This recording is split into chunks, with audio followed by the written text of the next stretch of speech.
Welcome to The Deep Dive. We're the podcast that, well, we dig into these really complex, often disturbing stories. Yeah, trying to make sense of things that don't always seem to make sense on the surface. Exactly. And today, we're heading to Phnom Penh, Cambodia. There's this really chilling and honestly tragic case involving a South Korean online celebrity. It's a tough one. Involves this very suspicious clinic, a horrific discovery. It's got a lot of strange twists. It really does. So our aim today is to sort of piece together the timeline, look at the evidence, the conflicting stories, and just try to understand what actually happened here. And we're drawing all this from a detailed analysis based on a YouTube deep dive transcript that really laid out the whole case comprehensively. It's a tangled story. Okay, so let's get right into it. The story really kicks off with this place called Clinic A. Right. So picture this. It's near a shopping mall in Phnom Penh, run by a Chinese couple, Lai Wen-Chow, he's 30, and Kai Hui-Huan, she's 39. But the first thing that jumps out is how long it was supposedly there, like over a decade. Yeah, 10 years. Which sounds established, but then you look closer. So what's the immediate red flag there, given what we know about how it looked? The biggest red flag is the gap between what they claimed and what it actually was. Huge gap. What did they claim? Everything, like Chinese medicine, Western medicine, pediatrics, surgery, dermatology, acupuncture, the works. You'd expect a proper medical center, right? Yeah, something substantial. But that wasn't it at all, was it? Not even close. The source material describes it as just a single small shophouse unit, no reception, no separate rooms for doctors, and, crucially, no visible medical equipment. Nothing. It sounds more like just a front, almost, not a real clinic. Pretty much. And then there's the signage. It was all in Chinese.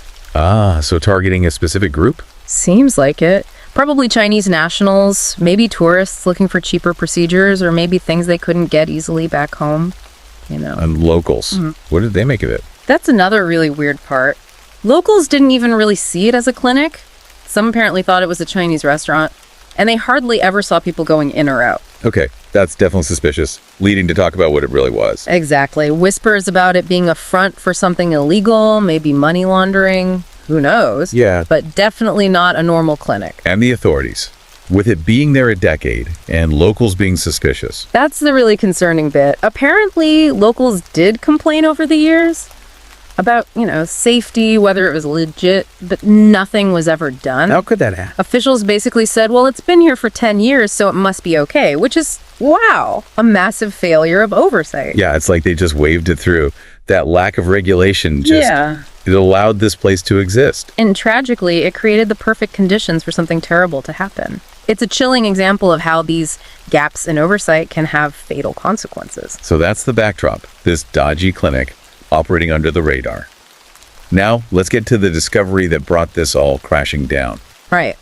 This was June 6th, 2023. Very early morning, like 2 a.m. A construction foreman named Woody was starting his shift.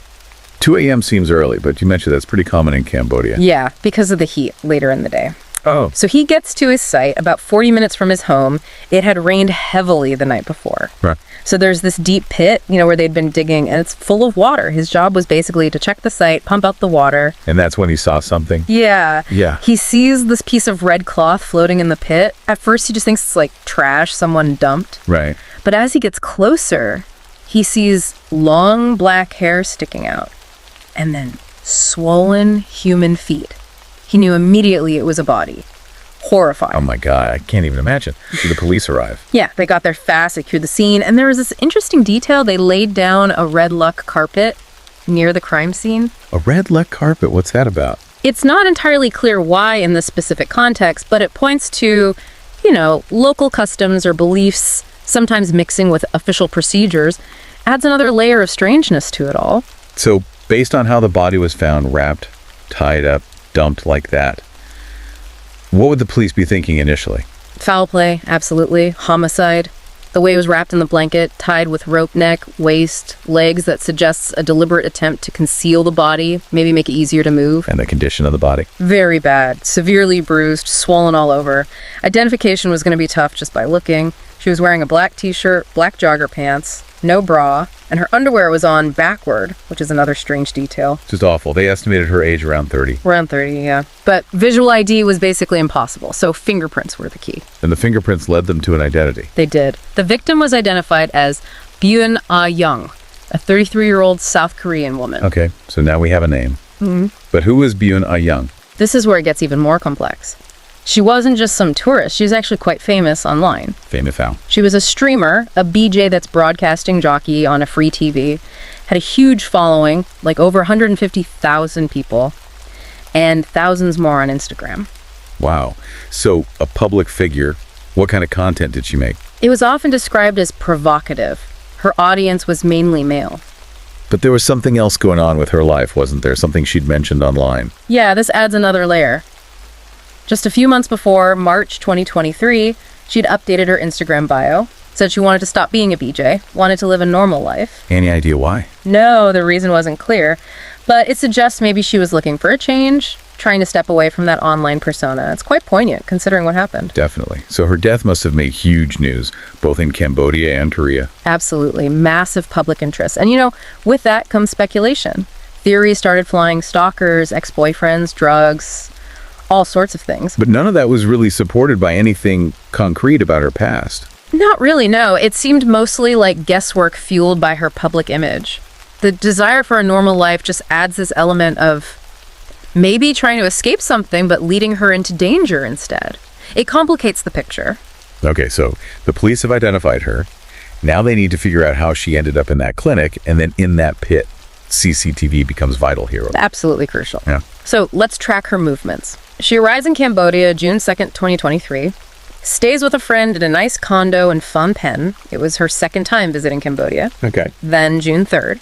The day after she arrived, CCTV catches her leaving the condo around noon. She walks alone to Clinic A, that same clinic. The one we talked about earlier. Yep. And she's wearing that black t-shirt and jogger pants, the same clothes found on her body later. And how did she seem? Did she look lost or? No, apparently she walked quite confidently, like she knew where she was going, which suggests maybe it wasn't her first time ever at that specific clinic, even if it was her first time on this trip documented by CCTV. Wait, how long was she there? About an hour and a half. Then she leaves, seemingly okay, and goes back to her friend's place. Okay, so visit 1, apparently uneventful. But then, June 4th. June 4th is the day things go terribly wrong. Around 4 p.m., she leaves the condo again, tells her friend she'll be back soon. And here's the really striking detail. She's wearing the exact same clothes as the day before. The same t-shirt, same joggers. Huh. That is odd. Why wear the same clothes 2 days in a row to go to a clinic? It definitely raises questions. We don't know why, but it's a detail that stands out. So she goes back to Clinic A. What happens then? Things get suspicious fast. Shortly after she arrives, around 5:52 p.m., the clinic's open sign gets switched off. One of the doors is closed, but she's still inside. Okay, that's not normal. Not at all. Then, about 20 minutes later, 6:11 p.m., Kai, the wife, is seen outside. She's just standing there, looking around, seems kind of agitated or nervous, then goes back in. Like she's checking if anyone's watching. It looks that way. The open sign flickers on again briefly around 6:11 p.m., but nobody goes in or out. It's all very weird. And then? Around 8 p.m., Lai, the husband, leaves the clinic. He picks up Kai on his Vespa scooter and they just drive off. Leaving Young inside. Exactly. She was never seen leaving the clinic after she went in around 4 p.m. They locked up and left her there. That's incredibly disturbing. So what about the body disposal? That happens hours later. Around 1 a.m. the next morning, June 5th, Lai and Kai come back in their car. Okay. And Kai does something specific. She opens both front doors of the clinic wide open so the car can back right inside. So no one on the street could see what they were doing. Precisely. They clearly didn't want anyone witnessing them loading, whatever, or whoever they were loading. Lai is seen helping with something inside the car, then they drive off. And the police connected that car? Yes. They found CCTV footage of that same car circling the construction site, the one where Woody found the body around 2 a.m. It directly links them not just to the clinic, but to dumping her body. Wow. The CCTV timeline just destroys any claim of this being an accident, doesn't it? Completely. The switching off the sign, leaving her inside, the secretive loading of the car, driving to the dump site, it all points to a deliberate sequence of events, an intentional cover-up. So with that footage, the police raid Clinic A. Yep. And what they find inside just confirms everything. It's basic, no proper gear, just like the locals suspected. And Lai, the husband, does he talk? He does. He apparently confesses pretty quickly that, yes, the clinic is unlicensed. Okay, admitting the obvious. Right. And he admits his wife, Kai, did treatments even though she had no license, no medical degree, claims she just, learned from family. He also says it was just the two of them working there.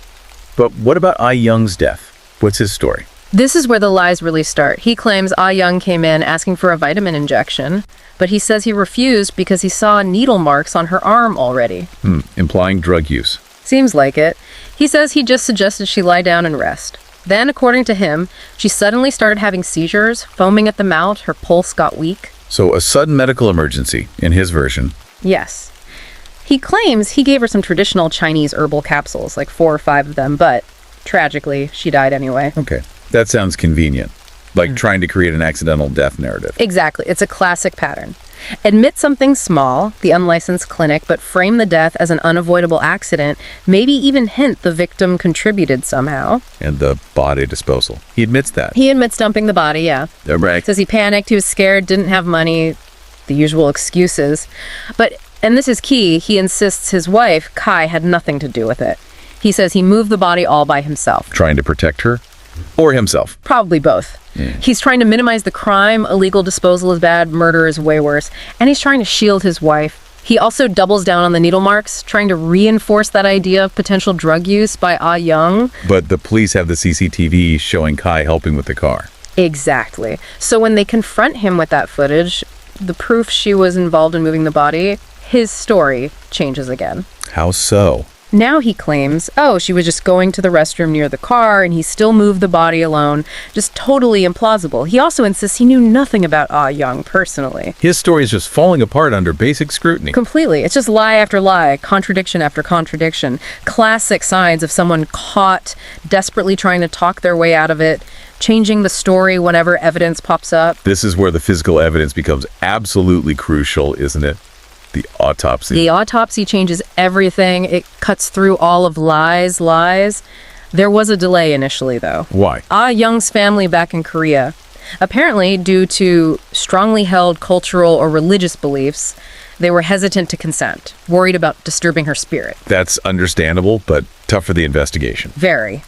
But eventually, they did agree, realizing it was probably the only way to get real answers and ensure justice was pursued. And what did the autopsy find? Did it match Lai's story at all? Not even remotely. It demolished his version of events. First, the conclusion. She did not die from seizures or cosmetic procedures or some adverse reaction. So what was the cause of death? Asphyxiation, lack of oxygen. She was suffocated. Oh, God. That's violent. And were there other injuries? Yes. A broken neck, severe bruising all over her body, and something else really disturbing, what looked like burn marks on her face and neck. Burn marks. That adds another horrific element. What about the time of death? Estimated around 6 p.m. on June 4th, which lines up perfectly with when the clinic's open sign was turned off and the door closed while she was still inside. Right when the suspicious activity started on the CCTV. Exactly. And the final nail in the coffin for Liar's story, toxicology. Absolutely no illegal drugs or substances found in her system. None. So his whole implication of drug use, the needle mark story? Yeah. Completely false. Utterly false. The autopsy evidence was definitive. It wasn't an accident. It wasn't an overdose. It was murder. The focus shifted entirely based on that forensic proof. So with the autopsy confirming murder and the CCTV linking them directly, Lai and Kai are arrested. Arrested and charged with murder. The evidence was just overwhelming. What was their defense? Did they stick to the accident story? Their lawyer went public pretty quickly. Claimed the police were rushing things, maybe trying to appease South Korea because the victim was Korean. He denied his clients ever confessed to giving injections or herbal capsules. Basically, denial and trying to discredit the investigation. But public opinion? Was anyone buying it? Largely, no. The evidence seemed too strong. The changing stories, the illegal clinic, the CCTV, the autopsy. Most people seemed convinced of their guilt. What kind of sentence could they face in Cambodia? If convicted of murder, potentially life in prison. There was also talk, because she was a Korean citizen, that the case could potentially be transferred to South Korea for prosecution under their laws. Right. But beyond the legal case, this whole thing leaves so many questions hanging, doesn't it? It really does. Like, why did she go to that specific dodgy clinic twice wearing the same clothes? She was apparently quite wealthy, had just bought property in Gangnam. Why not use legitimate clinics in Korea or even high-end ones in Cambodia? Was she maybe looking for something specific she couldn't get legally, like unregulated procedures? It's a possibility people have raised. Perhaps certain treatments or substances that aren't approved or available through official channels. We don't know for sure. It highlights the risks people sometimes take, maybe unaware of how dangerous these places can be. And didn't you mention something about a stalker? Yeah, another complicating factor. She had apparently told a friend she came to Cambodia partly to get away from a stalker back in Korea. Adds another layer of potential fear or vulnerability to her situation when she arrived. And then there was the reaction online, even after her death. Sadly, yes. Despite the tragedy, some netizens in Korea apparently posted really hateful comments, seeming to attack her for her profession as a BJ. It's a grim reminder of that toxic side of online culture and fandom. Just awful. And finally, it loops back to that clinic, doesn't it? The fact it operated for a decade. Absolutely. You have to ask about accountability. How did the authorities let an illegal operation like that run for so long, despite complaints? If they'd shut it down earlier, maybe Yeong would still be alive? It's a serious question about systemic failure. So wrapping this up, it's been a really disturbing deep dive. We started with this shadowy clinic, saw the horrific discovery of a young woman's body, identified her as this prominent online figure, and then followed the evidence, the CCTV, the lies, the crucial autopsy that pointed directly to murder. It's a story that really makes you think. In our connected world, people travel, seek services abroad. But what are the hidden dangers, especially with unregulated businesses? And where does responsibility lie? With the individual making choices or the authorities who fail to provide proper oversight? It really blurs those lines, doesn't it? Between personal choice, seeking something out, and the system failing to protect people. This case is just a stark, terrible reminder of what can happen when those systems break down. And maybe desperation or just seeking something different leads people into incredibly dangerous situations. But truly tragic outcome. Thank you for joining us for this deep dive. It was a difficult one, but important to unpack. If you want more in-depth looks at complex cases and intriguing stories, please make sure you subscribe and follow The Deep Dive. We hope you'll join us again next time as we continue to explore these kinds of stories. Until then, please stay safe and stay informed.